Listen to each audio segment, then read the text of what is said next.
کہ خدا کی ذات وہ ذات ہے کہ وہ اتنی ظاہر ہے کہ کوئی شے اس کو ظاہر کر ہی نہیں سکتی. بکا دللتنی علیک، خدایا تو نے خود اپنے ذریعے اپنے اوپر دلیل قائم کی، لہٰذا کوئی اور شے تیرے وجود کے اوپر دلیل قائم نہیں ہو سکتی. بکا عرفتک، خدایا میں نے تجھے خود تیرے وسیلے سے پہچانا، میں نے تجھے خود تیرے واسطے سے پہچانا. تو ہر چیز کا ظاہر کرنے والا ہے تو پھر تجھے کون ظاہر کرنے والا ہو سکتا ہے؟ ظاہر تو وہ شے کی جاتی ہے کہ جو پوشیدہ ہو، لیکن یہ پوری دنیا تیرے وجود کے اوپر دلیل ہے، تیرے وجود کا مظہر ہے اس کائنات کا ہر ذرہ. ہر شے میں خداوند عالم کا جلوہ پایا جاتا ہے، لیکن شرط یہ ہے کہ ہم اپنی چشم بصیرت کو کھولیں تو پھر ہم بھی امام علی علیہ الصلاۃ والسلام کے اس قول کی تصدیق کر سکیں گے کہ آپ نے جب کسی نے آپ سے سوال کیا تھا کہ کیا آپ نے خدا کو دیکھا ہے، تو آپ نے کہا تھا کہ میں اس خدا کی عبادت نہیں کرتا کہ جس کو میں نے نہ دیکھا ہو، میں نے ہر شے میں خدا کے وجود کو پایا ہے. ما رأیت شیئا الا ورأیت اللہ فیہ وقبلہ وبعدہ ومعہ، میں نے اس دنیا میں کسی شے کو دیکھا ہی نہیں مگر یہ کہ خود اس شے کے اندر اللہ کو دیکھا، اس سے پہلے اللہ کو دیکھا، اس کے ساتھ اللہ کو دیکھا اور اس کے بعد میں اللہ کو دیکھا. کیوں؟ اس لیے کہ یہ اس حقیقت سے واقف تھے جس کے بارے میں رسول اکرم نے فرمایا تھا کہ اللہ کو یا صرف میں نے پہچانا یا علی نے پہچانا، اور مجھے یا اللہ نے پہچانا یا علی نے پہچانا، اور علی کو یا میں نے پہچانا یا اللہ نے پہچانا، یا جس کو خدا نے توفیق دی، جس کی چشم بصیرت واہ ہو چکی ہو، وہی ان ذوات مقدسہ کو پہچان سکتا ہے.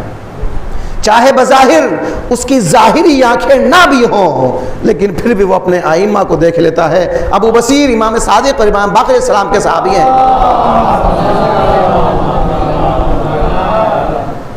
ابو بصیر یعنی دیکھنے والوں کا باپ، ابو بصیر، جبکہ ان کی ظاہری آنکھیں نہیں تھی، وہ بظاہر دنیا کو نہیں دیکھ سکتے تھے،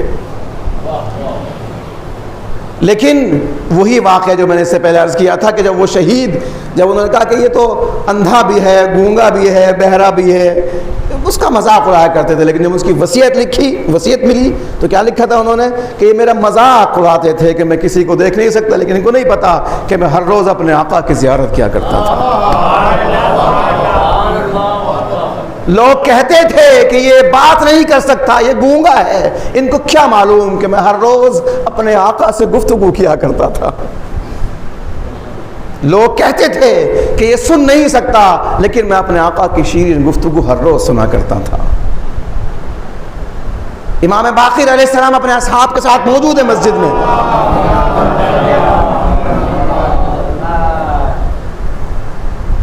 امام فرماتے ہیں کہ دیکھو تمہارے پاس وہ چشم بصیرت نہیں پائی جاتی جو مجھے دیکھ سکو، جو مجھے سمجھ سکو، جو میری معرفت حاصل کر سکو.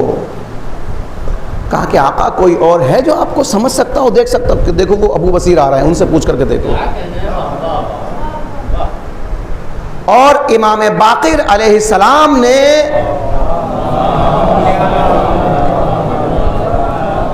غیبت صغرا اختیار کی، یعنی لوگوں کی نظروں سے غائب ہو گئے. ابو بصیر داخل ہوئے لوگوں کے ساتھ، تو وہ جو صحابی تھے جس سے امام نے کہا تھا وہ خود دیکھ رہا تھا، وہ صحابی امام کو دیکھ رہا تھا، بقیہ لوگ نہیں دیکھ رہے تھے. لوگ آنے والے آ رہے ہیں، ان سے پوچھ رہے ہیں کہ کیا یہاں پر تم کو امام باقر علیہ السلام نظر آتے ہیں؟ کہ یہاں تو کہیں نظر نہیں آتے. کسی اور سے اس نے کہا کہ یہاں تو نہیں ہے. اس نے ابو بصیر سے پوچھا کہ جن کی بظاہر آنکھیں نہیں تھی، وہ کہتے ہیں جب ان سے پوچھا کہ کیا تم کو امام باقر نظر آتے ہیں، تو آپ نے کہا تم اندھے ہو گئے ہو کیا؟ امام سامنے بیٹھے ہو، تم دیکھ نہیں پا رہے ہو؟ کیا تم اندھے ہو گئے ہو؟ یقیناً ہم اندھے ہیں. یقیناً ہم گونگے اور بہرے ہیں کہ جو اپنے امام کے جلوے کو نہیں دیکھ پاتے. ہم ایسی خواب غفلت میں گرفتار ہیں کہ جس کے لیے پھر وہی جملہ امام علی کا الناس نیام اذا ماتوا انتبہوا، کاش اسی دنیا میں منتبہ ہو جائیں. تو امام حسین علیہ الصلوۃ والسلام کی ذات بابرکت وہ ہے کہ جو خداوند عالم کی ذات ایسی ہے کہ جو خود بخود ظاہر ہے، لیکن پھر بھی پوری دنیا امام حسین کے ذریعے خدا تک پہنچتی ہے. امام حسین کے عشق کے ذریعے خداوند عالم کے عشق کو سمجھتی ہے. لیکن ضروری یہ ہے کہ اس عشق کی وادی میں قدم رکھنا ہوگا، اپنا وجود ظاہر کرنا ہوگا، اپنے آپ کو عاشق کے سامنے پیش کرنا ہوگا. یہ جو ہمارے پاس متاع زندگی ہے، اس کو فروخت کرنے کے لیے اس بازار میں پیش کرنا ہوگا کہ جہاں پر خریدار خداوند عالم ہے. اگر ایک فروخت کرنے والا اپنا سامان لے کر بازار میں نہ جائے تو اس کی قیمت کون لگا سکتا ہے؟ اس کی معرفت کون حاصل کر سکتا ہے؟ لاکھ آپ کے پاس بیش قیمت خزانہ پایا جاتا ہو، لیکن جب تک اس کو جوہری کے سامنے پیش نہیں کریں گے اس کی شناخت کوئی نہیں کر سکتا، اس کی معرفت کوئی حاصل نہیں کر سکتا. ضروری ہے کہ اگر ہم کو اس عشق کے بازار میں اپنا سودا لگوانا ہے تو اپنے آپ کو پیش کرنا ہوگا. جب ہم پیش کر دیں گے تو وہاں پر خریدار خود بخود آئیں گے، خریدار خود بخود خریدنے کے لیے وہاں پر پہلے سے حاضر ہوں گے. یہی وجہ ہے کہ رحمۃ اللہ صلوات پڑھے محمد و آل محمد پر. تھوڑا پائیں دیجیے، آفتاب پائیں. ایک اور صلوات پڑھے محمد و آل محمد پر.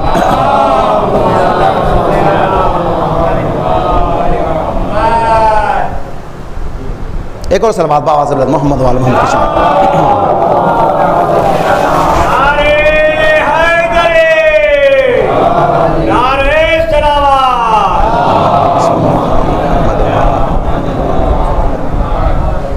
اپنے آپ کو اس بازار میں عرضہ کرنا ہوگا، اپنے آپ کو پیش کرنا ہوگا. ہم نے وہ واقعات دیکھے ہیں ایران اور عراق کی جنگ میں کہ واقعہ وہاں پر عاشقانہ ماحول نظر آتا ہے. ایک چھوٹا سا بچہ ہے جو جاتا ہے اور اس کی یہ خواہش ہوتی ہے کہ جنگ میں جائے، لیکن اس کا سن اتنا کم تھا کہ اس کو ریجیکٹ کر دیا گیا کہ تم اس جنگ میں شرکت نہیں کر سکتے. تو وہ اینٹیں لے کر کے آیا، اینٹیں رکھی، اس کے اوپر کھڑا ہو کے اپنے آپ کو اچک اچک کے دکھا رہا ہے اپنے آپ کو کہ میں موجود ہوں، میں موجود ہوں. کیوں؟ اس لیے کہ وہ اپنے آپ کو پیش کرنا چاہتا ہے، اپنے آپ کو اس بازار میں عرضہ کرنا چاہتا ہے، پیش کرنا چاہتا ہے تاکہ فروخت ہو سکے، تاکہ اس کی قیمت لگا سکے. 13 سال کا بچہ تھا، اس کا انتخاب نہیں ہوا، پھر بھی وہ طاق میں لگا رہا کہ کہیں مجھے موقع لگے، موقع ملے تو پھر میں اپنے آپ کو دوبارہ پیش کر سکوں. ایک مرتبہ ایسا موقع ملا کہ اس وقت آیت اللہ خامنہئی جنگ کے کمانڈر تھے، ان کا کہیں جانا ہو تو وہ بچہ وہاں پہنچ گیا اور اس کے بعد بھاگ کر کے ان کے دامن سے لپٹ گیا، لوگ پکڑ بھی نہیں سکے، پہنچ گیا وہاں پر. وہ کہتا ہے کہ آغا میں جنگ میں جانا چاہتا ہوں لیکن مجھے لوگ بچہ کہہ کر کے ریجیکٹ کر رہے ہیں، مجھے خارج کر رہے ہیں. تو آپ نے فرمایا کہ ٹھیک کہتے ہیں بھائی، تمہارا سن کم ہے. کہا میرا سن 13 سال کا ہے. میں کہاں کم ہوں؟ کہ نہیں، جنگ کے لیے کافی نہیں ہے. تو وہ کہتا ہے کہ جناب قاسم بھی تو 13 سال کے تھے. اور اس کے بعد اس نے ایسی شجاعت دکھائی کہ اس کا نام تاریخ میں ثبت ہو گیا. کیوں؟ اپنے آپ کو پیش کیا ہے اس نے خدا کی بارگاہ میں، اپنے آپ کو عرضہ کیا ہے. جس وقت ایران اور عراق کی جنگ کے اواخر کا موقع تھا، خرم شہر کے اوپر عراق نے قبضہ کر لیا تھا، تو مجاہدین نے اپنی جان کی قربانی پیش کر کے خرم شہر کو واپس حاصل کر لیا، فتح حاصل ہو گئی. تو وہاں پر جو جنگ کرنے والے افراد تھے، جو اس وقت وہاں پر فوجی موجود تھے، ان سے کہا گیا کہ آپ لوگ واپس جائیے، آپ کا کام ختم ہو گیا، اب جو کام باقی ہے وہ باقی جو افراد ہیں وہ انجام دیں گے. تو بیان کرنے والا جو شاہد عینی ہے وہ کہتے ہیں کہ جس وقت ان لوگوں کو واپس بھیجا جا رہا تھا تو وہاں پر ایسا لگ رہا تھا کہ جیسے کسی کو کوئی بڑی نعمت ملنے والی ہو اور اس سے چھین لی گئی ہو. اس سے دو صفیں موجود تھی.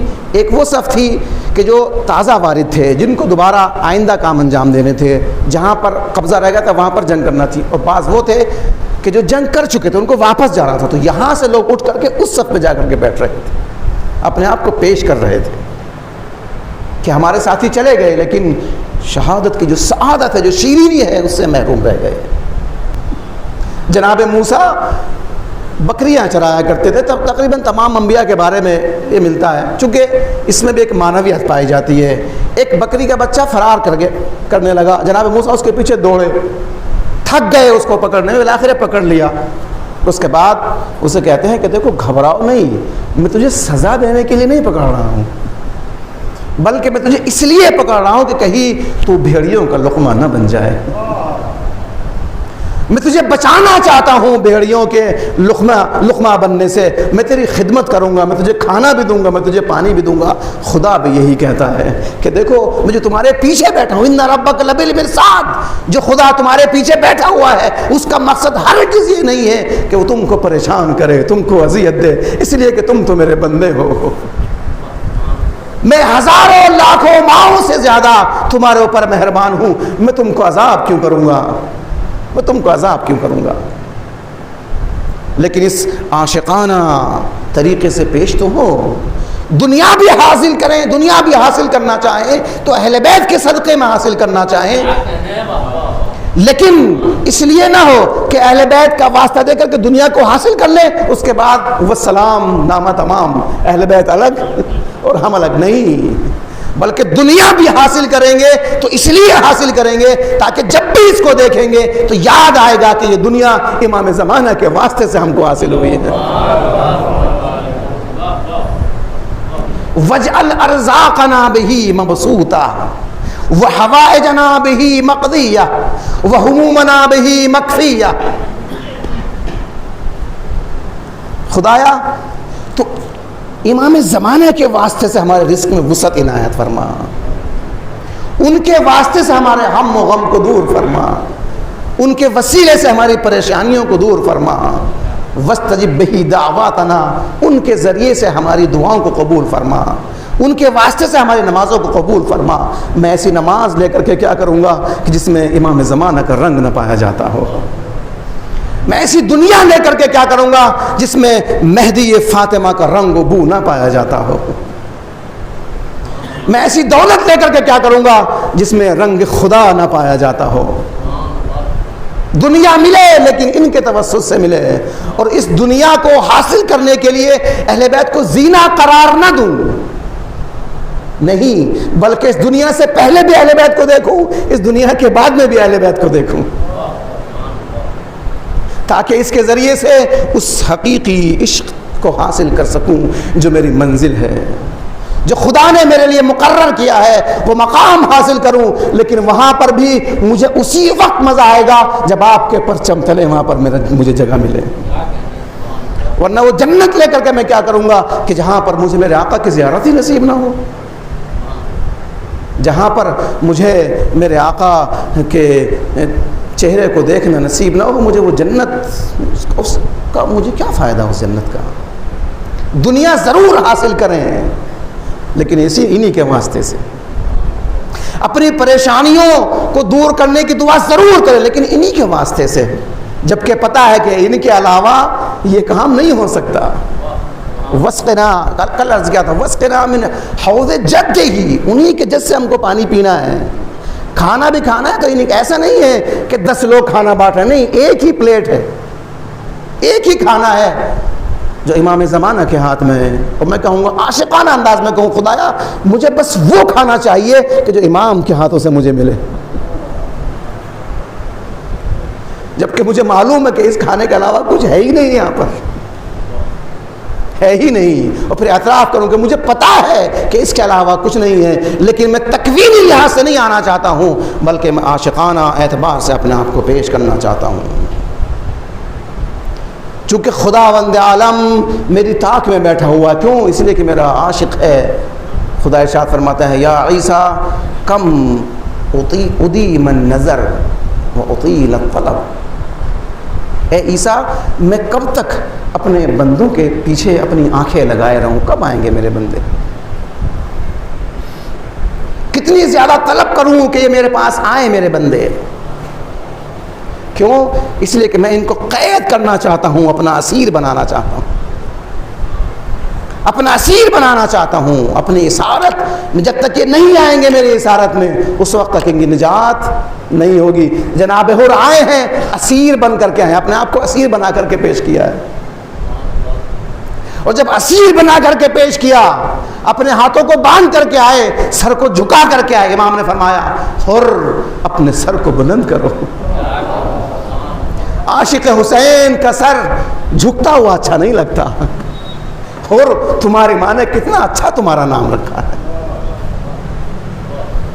کیوں؟ اس لیے کہ اپنے آپ کو اسیر قرار دیا ہے۔ آزاد بن کر کے آؤ گے تو اسارت اور بندگی تمہارا مقدر بن جائے گی، لیکن اگر بندے بن کر جاؤ گے، بندے بن کر حاضر ہوگے تو پھر پوری دنیا کے اوپر بادشاہی کرو گے۔ ہم کو ایک ایسی حکومت چاہیے کہ جو کریم ہو، جہاں پر کرامت انسانی پائی جاتی ہو۔ تعز بها الاسلام واہلہ وتذل بها النفاق واہلہ۔ اس حکومت کی صفت یہ ہے کہ یہاں پر اسلام اور اہل اسلام کو عزت نصیب ہوگی، اور جب اس بارگاہ میں حاضر ہو جائیں گے تو پھر عشق کا جو اعلیٰ مرتبہ ہے وہ حاصل ہو جائے گا۔ امام صادق علیہ السلام کے پاس ایک شخص آتا ہے،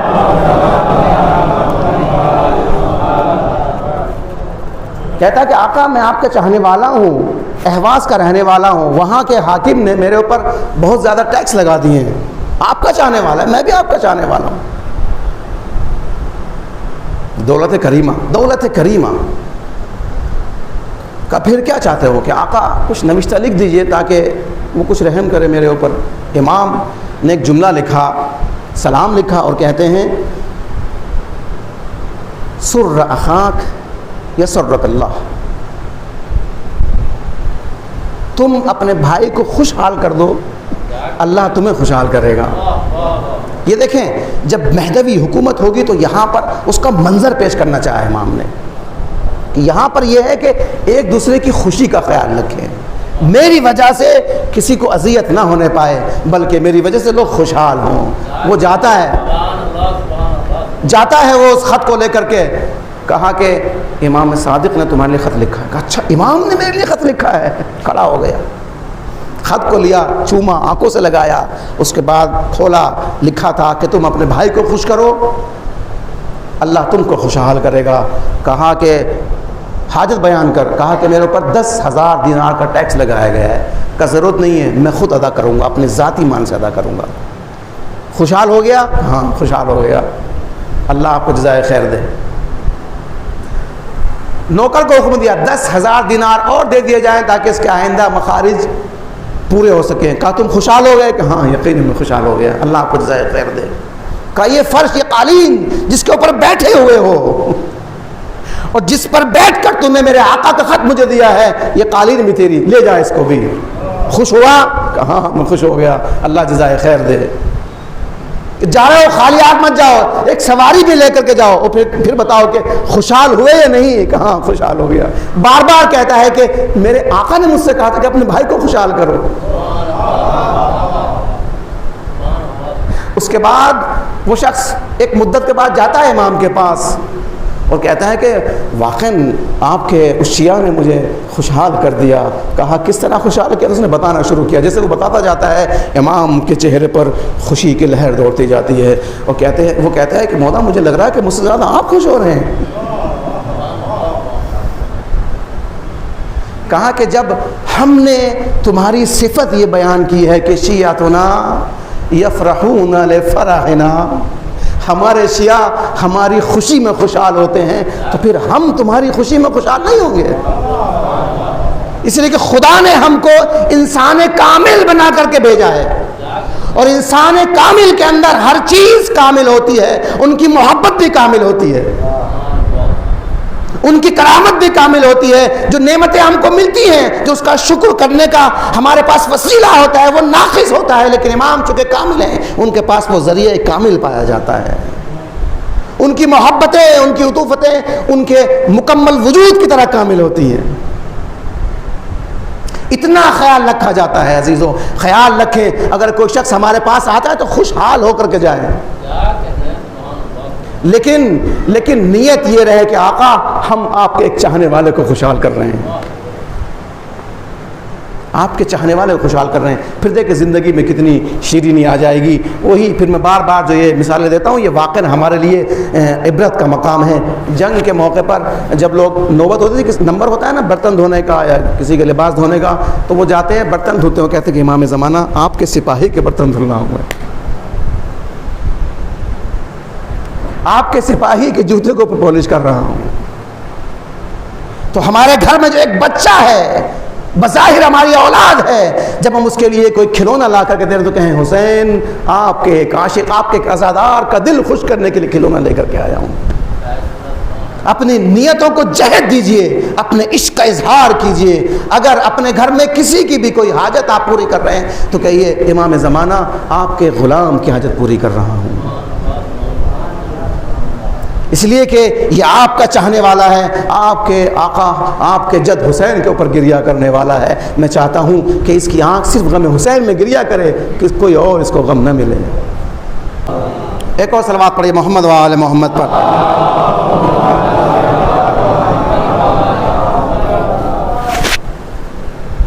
امام کاظم علیہ السلام کا زمانہ ایک چاہنے والا آتا ہے امام کے پاس اور کہتا ہے کہ مولا فلاں جگہ کے ایک حاکم ہے جو آپ کا چاہنے والا ہے، میں اس کے گھر پہ گیا لیکن اس نے میرے لیے دروازہ نہیں کھولا، 2 بار 3 بار دق الباب کیا، میں نے دروازہ نہیں کھولا اس نے۔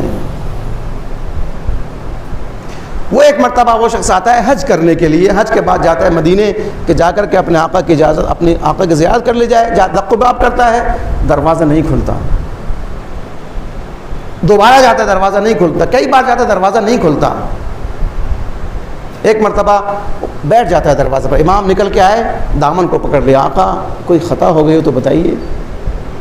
کہا کہ تم ہم سے محبت کا دعویٰ کرتے ہو لیکن جو ہمارے عاشق ہیں، ہمارے چاہنے والے ہیں، ان کی حاجتوں کو پورا نہیں کرتے، ان کو خوشحال نہیں کرتے۔ کہا آقا کیا خطا ہو گئی؟ آپ نے فرمایا کہ فلاں میرا چاہنے والا تیرے دروازے پر آیا تھا، تو نہیں کھولا، تو اتنا بڑا اپنے آپ کو سمجھتا ہے، اپنے آپ کو آقا سمجھ بیٹھا ہے۔ کہا کہ آقا میں معذرت چاہتا ہوں۔ کہا نہیں، مجھ سے معذرت کافی نہیں ہے، جاؤ اس سے معافی مانگو، جب تک وہ راضی نہیں ہوگا ہم راضی نہیں ہوں گے۔ کہا کہ آقا اس کا گھر بہت دور ہے، کیسے جاؤں؟ امام نے کہا کہ وہ ہم پر چھوڑ دو۔ امام نے سواری دی، سواری پر سوار ہوا، اگلا قدم اس شخص کے چوکھٹ کے اوپر تھا۔ دروازہ کھٹکھٹایا، وہ شخص نکلا، جیسے ہی نکلا فوراً اپنا سر اس کے قدموں میں رکھ دیا، کہتا ہے مجھے معاف کر دو۔ کہا آپ حاکم، فلاں جگہ کے حاکم، آپ میرے دروازے پر؟ کہاں مجھ سے خطا ہوئی، معاف کر دو۔ کہا معاف کیا نہیں، ایسے نہیں مانوں گا۔ کہا پھر؟ کہ میں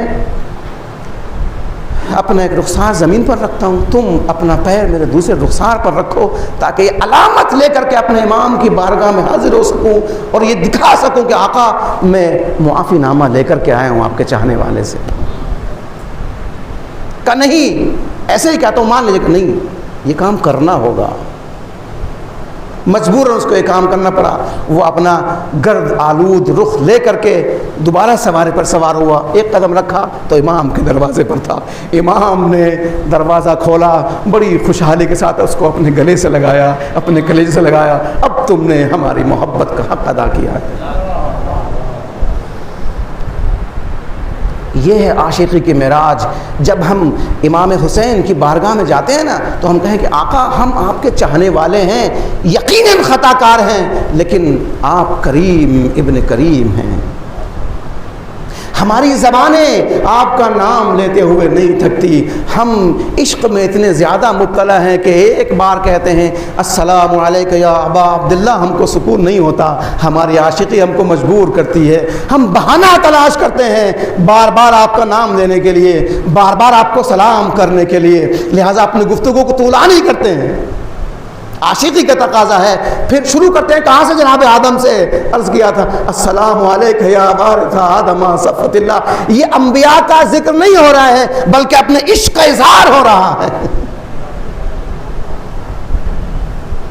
ایک مرتبہ کہنے سے ہماری زبان کو سکون نہیں ملتا، بار بار السلام علیک یا وارث آدم صفوت اللہ، السلام علیک یا وارث ابراہیم خلیل اللہ، السلام علیک یا وارث نوح نبی اللہ، السلام علیک یا وارث موسیٰ کلیم اللہ، السلام علیک یا وارث عیسیٰ روح اللہ، السلام علیکم یا وارث محمد رسول اللہ۔ اس کے بعد جب وراثت ختم ہو گئی، تمام ہو گئی، اس کے بعد دوبارہ السلام علیکم یا ابن رسول اللہ، دوبارہ بہانہ تلاش کر رہے ہیں کسی طریقے سے اپنے معشوق کا نام ہماری زبان پر آ جائے۔ یہ جو بار بار تذکرہ ہوتا ہے اس کی وجہ یہ ہے، جو آپ ماہ رمضان میں دعائے جوشن کبیر پڑھتے ہیں نا، 1000 مرتبہ خدا کا نام لیتے ہیں، یا حنانو یا منانو یا دیانو، کیوں ایسا کہتے ہیں؟ یا طبیب من لا طبیب له، یا حبیب من لا حبیب له، اے وہ طبیب، اس شخص کے طبیب جس کا کوئی طبیب نہیں ہے، اے اس سے محبت کرنے والے جس سے کوئی محبت کرنے والا نہیں ہے، اے ایسا رحم کرنے والے کہ جیسے کوئی رحم کرنے والا نہیں ہے۔ اس کے بعد کہتے سبحانک یا لا الہ الا انت الغوث الغوث خلصنا من النار یا رب۔ یہ اپنی عاشقی کا اظہار ہے، یہ عاشقی کے صیغے ہیں جو ہم دہرا رہے ہیں، 1000 مرتبہ اپنے پروردگار کا نام لے رہے ہیں۔ اور اگر آپ غور کریں تو بعض ناموں کی تکرار ہوئی ہے لیکن الفاظ الگ الگ ہے، کیوں؟ اس لیے کہ ہماری زبان یہ برداشت نہیں، دل کے ہاتھوں مجبور ہیں بار بار پکارے خداوند عالم کو۔ یہ دعائیں طولانی ہیں لیکن ہم کو طولانی نہیں لگتی، جو عاشق ہوتے ہیں ان کو طولانی یہ دعائیں نہیں لگتی۔ کب دعائیں ابو حمد شمالی ختم ہو گئی، شروع ہوئی، کب ختم ہو گئی پتہ ہی نہیں چلتا۔ کیوں؟ اس لیے کہ یہ عاشقانہ گفتگو ہے، عاشق اور معشوق کے درمیان راز و نیاز ہے۔ یہاں پر جو عاشق ہیں وہ انتظار کرتے ہیں کہ کب خداوند عالم سے گفتگو کا وقت آئے اور ہم خدا کی بارگاہ میں اپنے آپ کو پیش کر سکیں۔ خدا نے 5 نمازیں واجب کی ہیں، 5 مرتبہ حاضر ہونے کے باوجود بھی ہمارا دل نہیں بھرتا۔ خدایا کچھ نوافل بھی ہونے چاہیے، خدایا نماز شب بھی ہونی چاہیے۔ آواز آتی ہے عسیٰ ان یبعثک ربک مقاما محمودا، دیکھو مقام محمود تک اس وقت پہنچو گے کہ جب تم نماز شب کو پڑھو گے، وہاں پر اپنی عاشقی کا اظہار کرو گے۔ اسی لیے علامت مومن جو قرار دی گئی ہے اس میں کہا گیا ہے کہ علامت مومن 5 ہیں۔ اس میں ایک علامت کیا ہے؟ الصلاۃ 51 51 رکعت نمازیں ہیں، 51 رکعت نمازیں کیوں ہیں؟ تاکہ ہماری جو عاشقی کی تمرین ہے وہ مکمل ہو جائے۔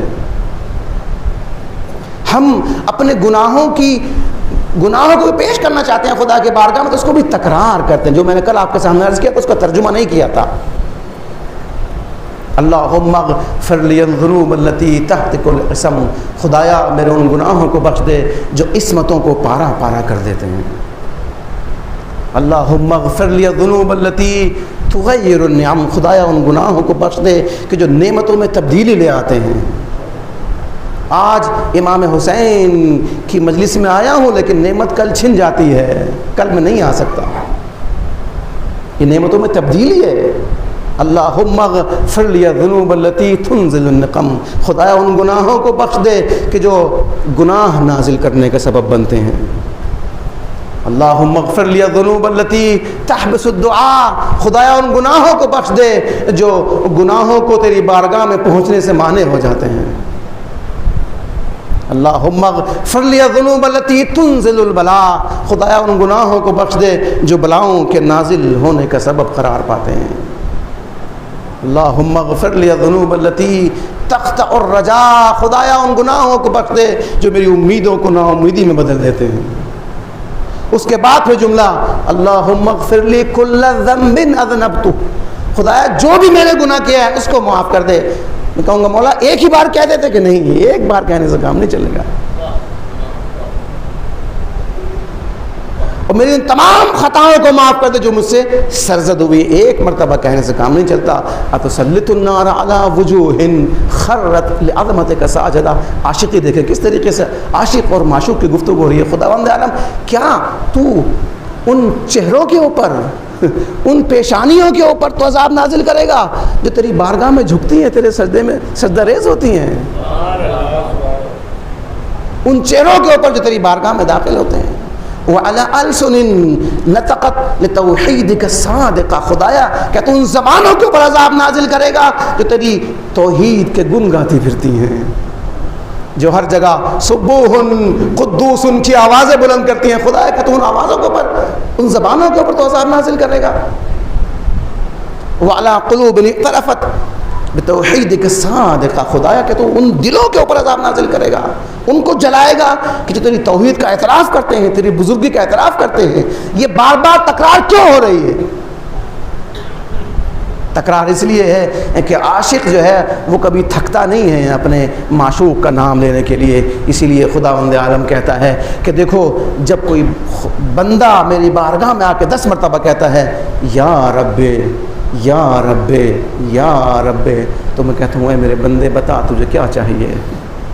تو اتنی مرتبہ میری بارگاہ میں میرا نام لے کر کے پکار رہا ہے، تو عاشقی کر رہا ہے، تجھے کیا چاہیے؟ نہ ہماری نمازوں کی کوئی حیثیت ہے، نہ ہماری ازاری کی کوئی حیثیت ہے، ہم تو بس اپنے آپ کو پیش کرنے کے لیے آ گئے ہیں۔ ایک شخص نماز پڑھ رہا تھا، بڑی جلدی جلدی نماز پڑھ رہا تھا، ایک آیت اللہ سے وضو کر رہا تھا، ابھی ان کا وضو تمام نہیں ہوا، اس کی نماز تمام ہو گئی۔ تو انہوں نے پوچھا کہ تم کیا کر رہے تھے؟ کہا کہ میں کچھ نہیں کر رہا تھا، میں بس خدا کو یہ بتانے آیا تھا کہ میں باغی نہیں ہوں، بس یہ بتانے کے لیے آیا تھا کہ میں باغی نہیں ہوں۔ ہم بھی یہ بتانے کے لیے آئے ہیں کہ مولا آپ کی بارگاہ میں حاضر ہو گئے ہیں، یہ نذرانہ ہم سے قبول فرما لیے اور ہم کو اس لائق بنا دیجئے، اس لیے کہ ہمارے اندر صلاحیت نہیں ہے کہ ہم خود اپنے آپ کو اس لائق بنا سکیں، آپ ہی کی نظر کرم ہم کو اس لائق بنا سکتی ہے کہ ہم آپ کی بارگاہ میں حاضر ہو سکیں۔ ہاں عزیزو، اسی حضور کو حاصل کرنے کے لیے امام حسین نے آواز دی تھی حل من ناصر ینصرنا، کہ جو آج کربلا میں موجود نہیں ہے، قیامت تک جو آنے والی نسلوں میں اس دنیا میں آنے والے ہیں وہ میری آواز کو سن سکیں، تاکہ اپنے آپ کو آمادہ کر سکیں، ان کے پاس یہ بہانہ نہ ہو کہ آقا اگر ہم کربلا میں ہوتے تو ہم بھی شہید ہو جاتے۔ آج بھی ہماری آواز گونج رہی ہے حل من ناصر ینصرنا، آج بظاہر حسین نہیں ہے لیکن منتقم خون حسینی موجود ہے، امام حسین کا وارث موجود ہے۔ ہم بھی خور کی طرح اپنے آپ کو پہنچا دیں تاکہ اس بے کران سمندر میں اپنے آپ کو ضم کر کے حیات جاودانی حاصل کر سکیں۔ لیکن ضروری ہے کہ اپنے آپ کو پیش کرنا ہوگا عزیزو، اور پیش کرنے کے لیے یہ آنسو بہترین وسیلہ ہیں، یہ حضور بہترین وسیلہ ہے۔ اور کیوں آنسو نہ بہائیں ان مظلوموں کے اوپر، کیوں آنسو نہ بہائیں ان مظلوموں کے اوپر کہ جن کے اوپر ایسے مظالم ڈھائے گئے کہ جو بدترین انسانوں کے اوپر، ظالم ترین انسانوں کے اوپر بھی نہیں ڈھاتے۔ امام سجاد جو کہ رسول خدا کے نواسے ہیں، علی مرتضیٰ کے پوتے ہیں، ان کو مرثیہ پڑھ رہا ہے، مرثیہ پڑھنا پڑ رہا ہے۔ اقعد ذلیلا فی دمشق کأننی عبد من الزنج غاب عنہ ناصرہ، مجھے شام کے بازار میں ایسے ذلیل بنا کر کے گھمایا جا رہا تھا کہ جیسے ایک سیاہ فام غلام کو، اس غلام کو کہ جس کا کوئی صاحب نہ ہو، اس کو پھرایا جاتا ہے۔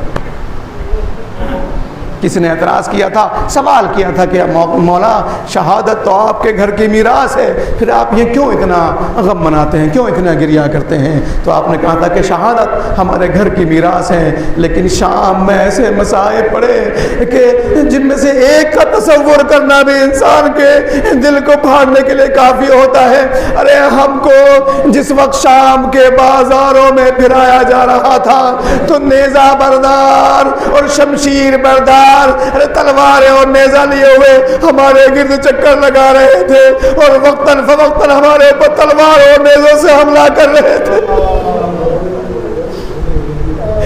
ارے شہداء کے سروں کو بیویوں کے سواریوں کے گرد گھرایا جا رہا تھا، جس اونٹ جس ناقے کے اوپر جناب زینب اور ام کلثوم تھی، وہاں پر میرے چچا عباس اور میرے بابا حسین کے سر کو لایا جا رہا تھا، اور جہاں پر سکینہ اور فاطمہ تھی وہاں پر قاسم اور علی اکبر کے سر کو لایا جا رہا تھا۔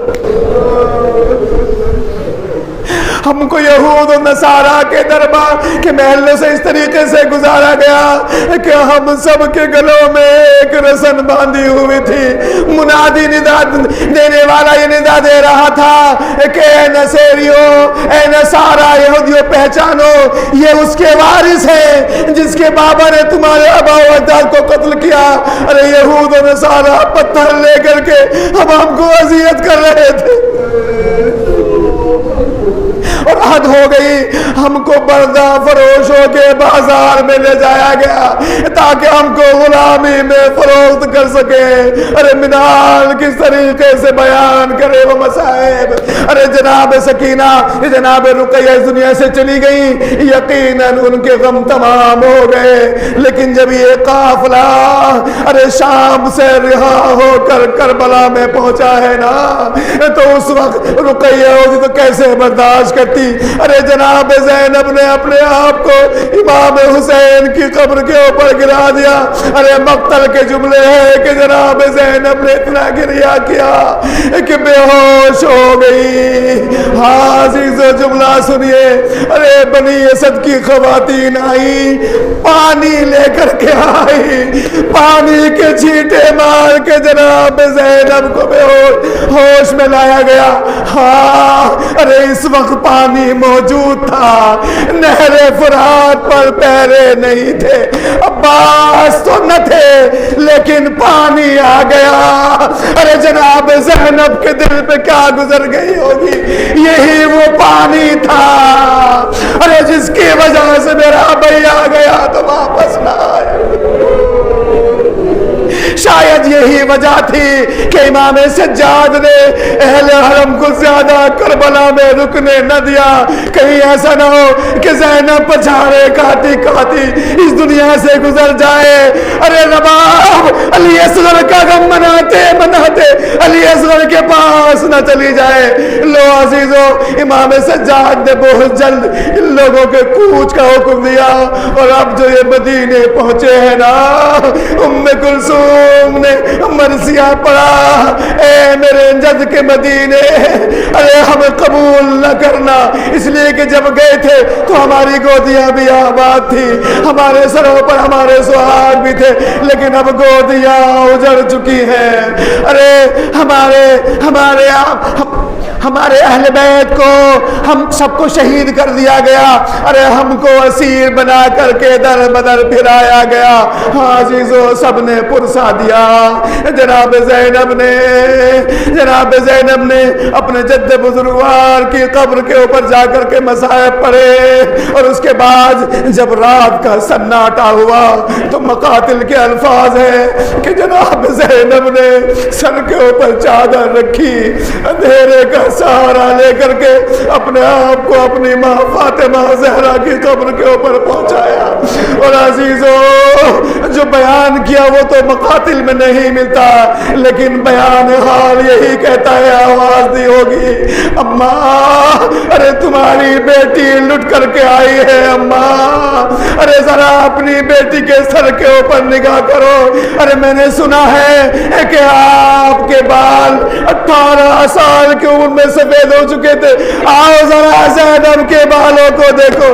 زینب کی حالت یہ ہے کہ عبداللہ بھی زینب کو نہ پہچان سکے۔ ارے اماں یقیناً آپ کا دروازہ جلایا گیا، ارے کربلا میں ہمارے خیام بھی جلائے گئے۔ اماں ارے آپ کو دربار میں لے جایا گیا تھا نا، آپ کو دربار میں جانا پڑا تھا نا، لیکن وہاں پر کنیزوں کا جرم اٹھا۔ ارے بنی ہاشم کی خواتین حلقہ بنائے ہوئے تھی، بڑی عزت کے ساتھ آپ دربار میں گئی، لیکن ہائے اماں جس وقت زینب دربار میں گئی ہے نہ سر پہ چادر تھی، ارے زینب کا چہرہ بھی کھلا ہوا تھا اور غضب ہو گیا۔ ارے شرابی ہماری طرف اشارے کر کر کے بتائے، دیکھو یہ علی کی بیٹی زینب،